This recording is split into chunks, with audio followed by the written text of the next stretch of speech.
We've got 13 games, which means you get 13 picks. In today's video, I'm going game by game, highlighting all the best player props, dabbling in the parlay world. There's a lot to do, so let's get to it. I'm going to be using Underdog so that I can go game by game. I'm also going to be using MySpartyEdge.com. This way I can shop the odds. Can also check out their player graphs, see if we can find any betting trends. And while we're looking at players, sometimes you're going to see me in the corner. I got a face for radio, my friends. It is what it is. Let's go. So first up right there, we're going to be talking about, and I'm pointing the wrong way, over there, we're going to talk about Justin Jefferson. So yes, Carson Wentz got absolutely blasted the entire game against the Steelers over there in Dublin. But Justin Jefferson still ended up with 11 targets, 10 catches for a $126. Wentz is getting another start in this game now. This one's in London. They stayed overseas, which I think might help them. Cleveland traveling into London, going to be a tough one. That team stinks. Dylan Gabriel starting at QB. Probably an upgrade. Third round draft pick over Joe Flacco. So how do we bet on this game? Well, first off, good freaking luck. But if I'm putting any money anywhere in this one, it's on the alpha. The best player on the field for both teams. And while the Browns have been pretty good defensively, they get a lot of pressure on the quarterback. It just takes one completion for Justin Jefferson to take it 50, 60 yards. This will be one of my least confident picks out of the 13 games.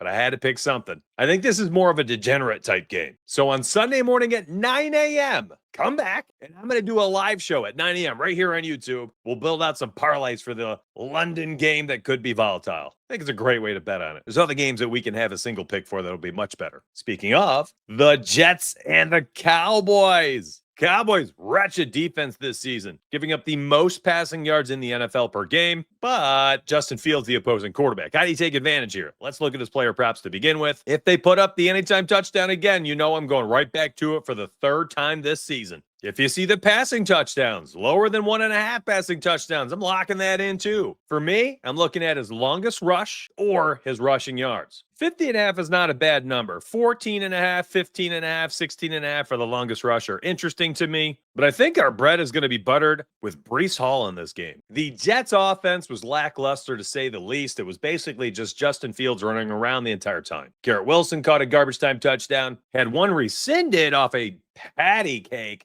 Offensive pass interference call. That was a terrible call. In the limited touches that Breece Hall had, my man actually popped off. You can see his reception line here. It's at 3.5 this week. Longest reception, 11.5, 12.5. I'll open up his player card, go to his receiving yards, 38, 31, 30. In 3 of the 4 games, Buffalo held him to 9. Now, there's no more Braylon Allen. The backfield is all his. And I think we get a volume game out of Breece Hall. I like a lot of his player projections this week, but probably none more than his 24.5 receiving yards. This is a ladder-worthy spot, in my opinion. I think you could run it all the way up as high as you can go. 4 starting running backs against the Cowboys this season. Barkley had 24 receiving yards. Giants running back Tracy had 36. DeAndre Swift had 45. And Packers running back Jacobs had 71. Massive upside here. Horrific defense. Bad offense. Justin Fields dump offs to Breece Wilson. Needs one catch and he can break one. All right, we got the Raiders traveling into Indianapolis, coming off a very tough loss on the road against the Rammies. Brock Bowers continues to be labored in practice. Not a good thing for him. I'm very interested in the lower than 49.5 receiving yards. Jonty getting the volume he needs. 17, 19, and 21 carries in 3 of the 4 games.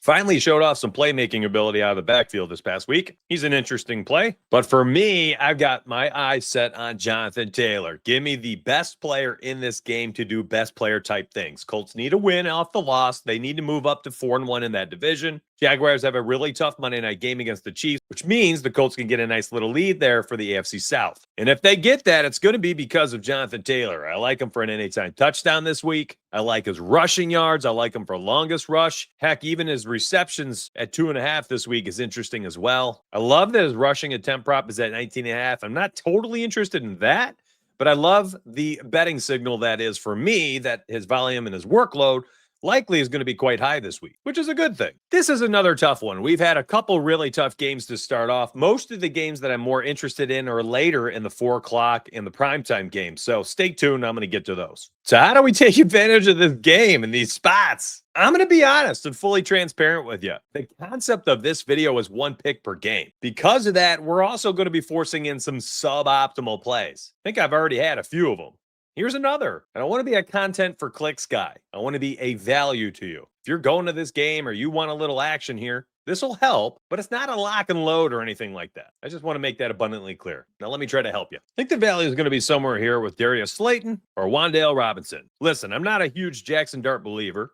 I do think he can throw the ball better than he did last week, and the team just lost Malik Neighbors. Somebody's got to pick up the slack. And I'm betting on the veteran to do so. And what I like about Darius Slayton the most is it can pretty much just be a one catch that gets him there. He's always had a very high ADOT, which is average depth of target. And he's going to have to continue to play that role this week with no Malik Neighbors. Now, again, very suboptimal play. But if I'm going to choose anything, I'm going to close my eyes and hope that Jackson Dart throws a dart to Darius Slayton down the field. We get a 20-yard catch, and then I can take that one off my Octo box. Now, I mentioned just a second ago how my goal is to just be an absolute value to you. So one of the things I like to do for primetime games, I also do this for the Sunday slate, is I make these cheat sheets. I'm all about the data, baby. I can't get enough of it. I'm an absolute nerd. I got to play the role. Bald, glasses, 40-year-old in his basement.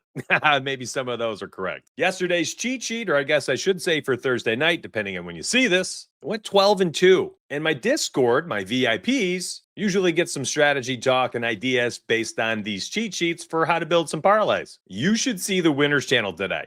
Dozens of photos of these crazy parlays. Now, I'm not entirely a fan of building those plus 1500s, plus 2000s, 7, 8 legs. Just not my style of betting. But I know there's a place for it. And I know people can make money doing it. But you got to be careful. Our goal inside the VIP is to make sure that you're armed with knowledge, some strategies, and you got the tools, projections, and things around you to be successful.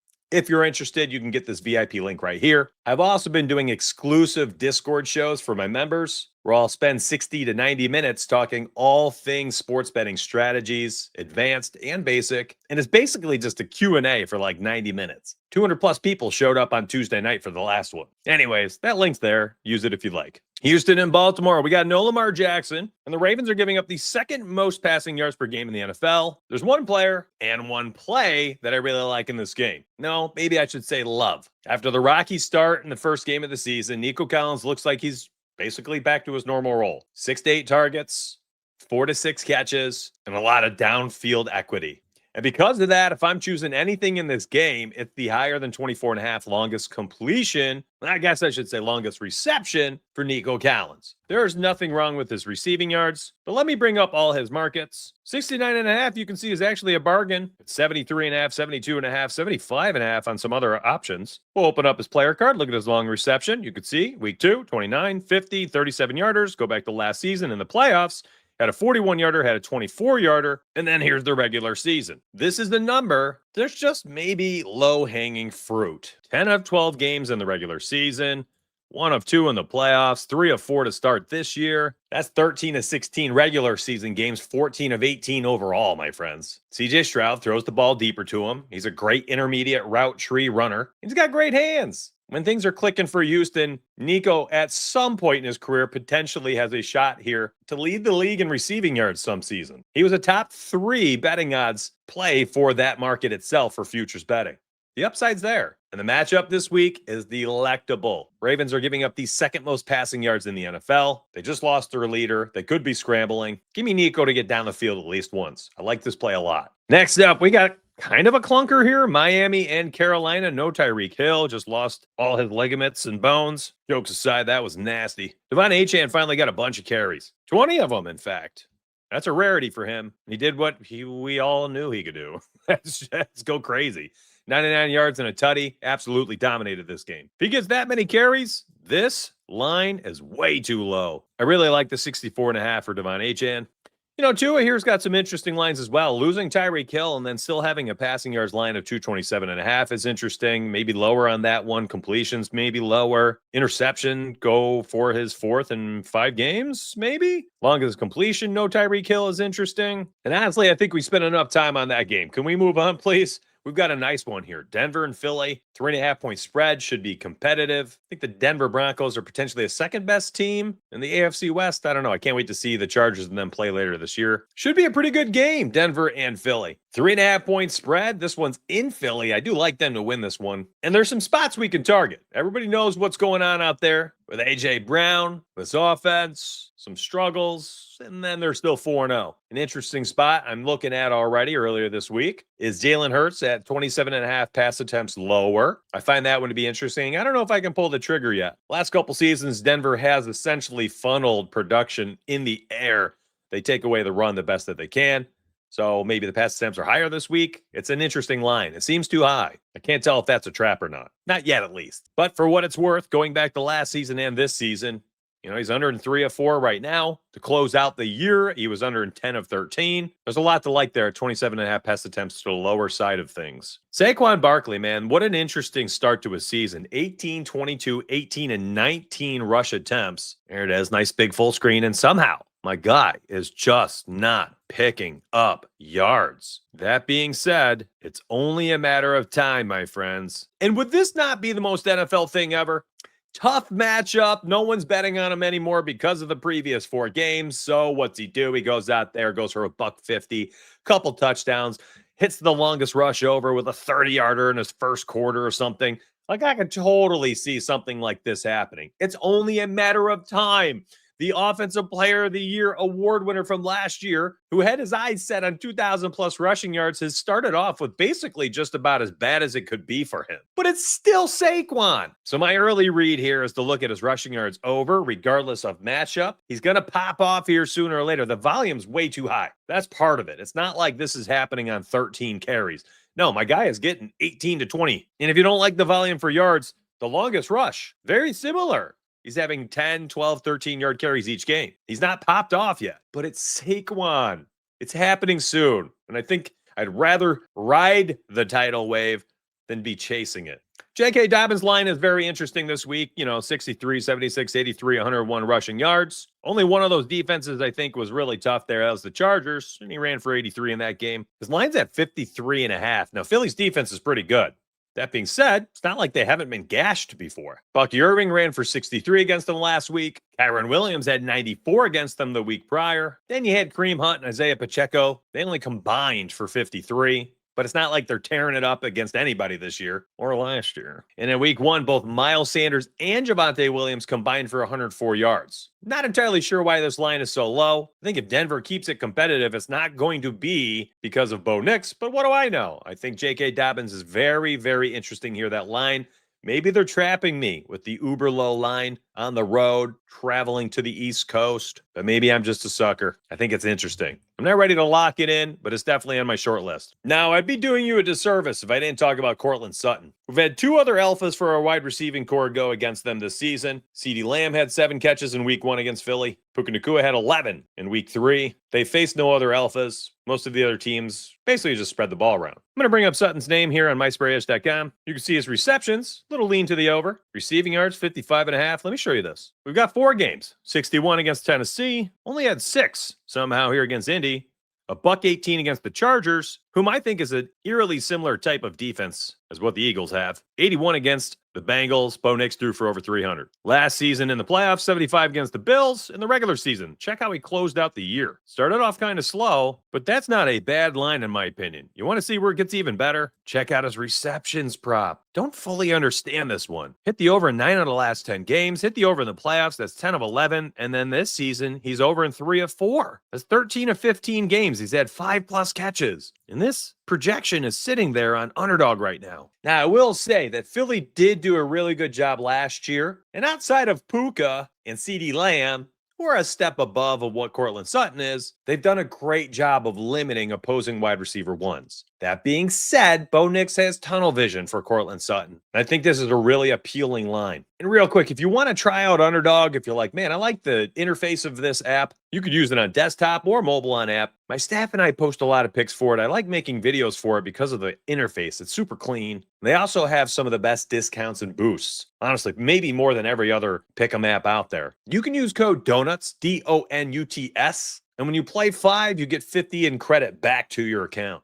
Just use code DONUTS, DONUTS. Tampa and Seattle. Multiple plays that are very interesting in this game. Emeka Egbuka continues to pop off. Is he on his way to the rookie of the year? He might be. 67 yards, 85, a 101. No Mike Evans. Chris Godwin was back, but he was the number one right here. It wasn't Chris Godwin. And everything looks interesting. For me, it would be the receiving yards. I'm not going to overthink it. JSN on the other side, another really interesting play. Maybe his longest reception this week, maybe the receiving yards if you want to grab a lower line and put that together with Emeka. JSN's another guy who's popping off. Narrowly missed 80.5 last game against Arizona, had all his yards in the second half. Look at his long reception, though. This is very indicative of the fact that Sam Darnold likes to target him deep, just like he did Justin Jefferson. He locks in 40, 43, 45, 36-yard catches. That's a nice play. Are there better? Yeah, maybe. Here's an interesting one.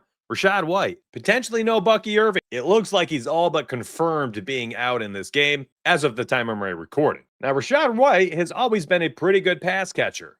And before Bucky Irving burst onto the scene, Rachaad White was used out of the backfield quite a bit. And this line at 21.5 was one that he smashed the over very frequently. On the road, Baker Mayfield did practice on full Thursday. He looks like he'll be starting, so that's a good sign for the offense. I think that's indicative of the 3.5-point spread on the road. Baker keeps those games close. This one is very close to being an absolute lock and load official play. It's on my short list, like a few others I've mentioned in this video. No game logs are going to tell you this is a good play. Just got to know some ball here. And I should have asked for this in the beginning. If you're enjoying the video and the pace of it, could you please hit the like button? Subscribe to the channel. I'm here Monday through Sunday. Live shows Monday, Thursday, Sunday at 9 a.m. Eastern. That's including this Sunday before NFL London. Tuesday, Wednesday, Friday, Saturday, you get picks videos. I analyze the slate. Today is player props. Saturday is touchdown picks for every game. Just like the video. Let the people know if you've been enjoying. And hopefully you come back for the next one. Let's get back to the picks. Tennessee and Arizona. I'm going right back to the well with Marvin Harrison. Talked about this in one of my exclusive live shows inside Discord. Said I like them for receptions, yardage, and touchdowns. What did he do? Hit the over for all of them. 52.5, way too low in my opinion. They know they got to get him going.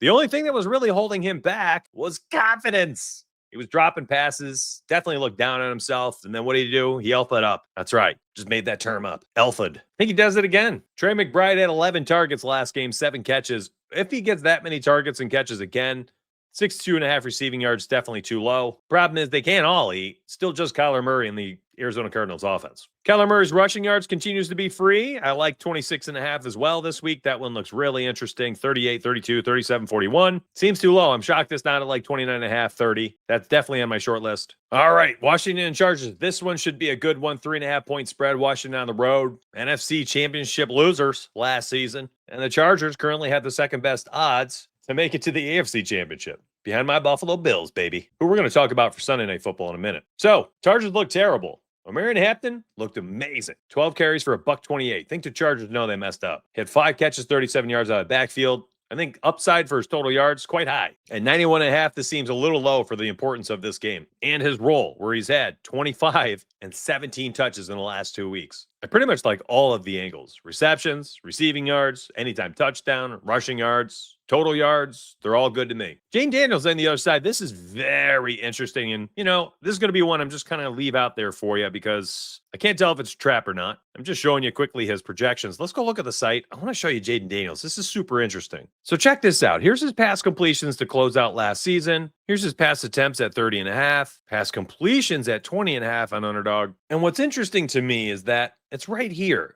First, I was like, well, maybe everything's kind of low because they're concerned about injury, him not being 100%. But if that were true, I don't know if we'd be seeing a 45.5 rushing yards line. That signals he's going to be fine. And if he's going to be fine, why are his lines so low? This is also another reason that put me on a Marion Hampton. If the Chargers are going to go back to Los Angeles after the bad loss in New York this past week, and they put a hurting on the Washington Commanders, I think Marion Hampton has himself a big day. But if they don't, then we're going to look back at this video and remember that Jaden Daniels and all of his projections were just off, and they were way too low. I think Keenan Allen has himself a bounce-back opportunity. This offense was just out of sorts on the road against Jackson Dart-led Giants. The role was still there, still had 7 targets, just was not on the same page. No one really was with Justin Herbert. Threw a couple picks, was not a good day. Think you could probably go back to the well there. Kind of down on the passing yards and the pass attempts. I think this is a correction week for the Chargers. Got a little too pass happy here last few weeks. Offense started to lose itself a bit. If you think I'm wrong, then you need to be betting on Quentin Johnson. Target volumes, much higher than I thought it would be. 7, 10, 13 targets through the first 4 games. He's at 71 plus receiving yards in each. The matchup against Washington is fine. All right, next up, it is Detroit and Cincy. And I just want to say this. Cincinnati giving up top 5 most rushing yards, top 5 most passing yards, top 5 most points per game. And now they're going into Detroit to face the Lions. And now they're facing the Lions, who pretty much can go off for 30 plus at any given day. Good freaking luck to the Bengals. Think this one's an absolute bloodbath. But what do I know? Some of these games where teams are not as good or playing backups continue to be close, competitive, any given Sunday for the NFL. Last year, one thing we used to do in these types of matchups is we would run out both Gibbs and Montgomery to score an anytime touchdown together in a little 2-piece parlay. I don't mind sprinkling that in there. I think Amon-Ra St. Brown and Jared Goff could have themselves a big day today as well. Jared Goff, 2+ passing touchdowns maybe? Bengals are just being shredded. This defense is wretched. There's so much to like here. My early lean is Goff for passing yards or passing touchdowns, or just look at Gibbs, grab him for an anytime, 50+ yards rushing. Some type of combo like that. Let's move into these exciting games. Sunday Night Football and Monday Night Football. And remember, Sunday at 9 a.m. Eastern, I am live right here on YouTube. And again, Monday morning at 9 a.m., where we'll talk about the Chiefs and Jaguars, which should be a really good game, in my opinion. Lots to bet on for that one. But you got to come back. Got to come back for the live shows to hammer out those picks and build those degenerate parlays. James Cook, anytime touchdown, lock and load. I'm not overthinking it. It's not up here for me yet, but it will be at some point. Rushing yards continues to be free this year. They are giving him the ball a ton. He's turned into a bell cow. 21, 19, 22. I think the Bills come out hammering the football. They do that a lot in the first quarter. They do that a lot in the first half. I think these are interesting plays. Literally all of them. Longest rush, rushing yards, first quarter, first half rush yards, anytime touchdown. There's a lot to like there. When Khalil Shakir's 3.5 receptions props up, makes sense. I love the higher than 3.5. He's the type of wide receiver that gives the Patriots fits. On top of that, he hit the over in 14 of 18 games last year, 3 of 4 this year already. Same exact role. There's upside there at 3.5. There's also upside there at 43.5 receiving yards. Very similarly, 67% hit rate last year, and again, over in 3 of 4 this year. This is a pretty sneaky line here. It's Dalton Kincaid over 3.5 receiving yards in the first quarter. Last year and this year, he's averaged over 15 yards per first quarter. Last year and this year, he's actually averaged over 10 yards per first quarter and hit the over in 75% of games. That's 15 of 20 total. Just one of those guys that get going on the play action early and often. Then as the game progresses, he just kind of disappears. And play calling just changes things. I don't mind Drake May for passing yards this week. It's around 287, 230, 268, and then 203 against Carolina. Big blowout win. Didn't need to throw it a ton. The only thing that goes against him here is the Bills pretty much get gashed by running backs. Quarterbacks don't have to throw much. All 4 quarterbacks have been under on their passing yards against the Bills this season. Keep that in mind. Are there other really good plays? Absolutely. I'm breezing through it, trying to keep the video short, concise, clear. I'm trying to be entertaining, insightful, provide you some value for your betting weekend. Now say this, that Monday night game's a little far away for me to dissect right now. I want you to grab that VIP link if you'd like to dive in with us, the exclusive Discord shows, all the VIP channels, the VIP picks, the betting models, the cheat sheets, the projections. You get a heck of a lot. Grab that link right there. And no matter what, come back Sunday and Monday. That's right. Sunday and Monday morning at 9 a.m. Eastern time right here on YouTube. Live shows. Degenerate parlays are built. We have a good time. Tons of Q&A. Get to hang out with my fun community. Thank you all for watching. Very, very thankful for all the views, the likes, the clicks, the subs. It's been the most fun I've ever had on YouTube. And you guys are keeping me around this time. I took a 3-4 month hiatus. I don't know if I can ever leave with this type of love. Appreciate you, and I'll see you tomorrow. Let's get paid.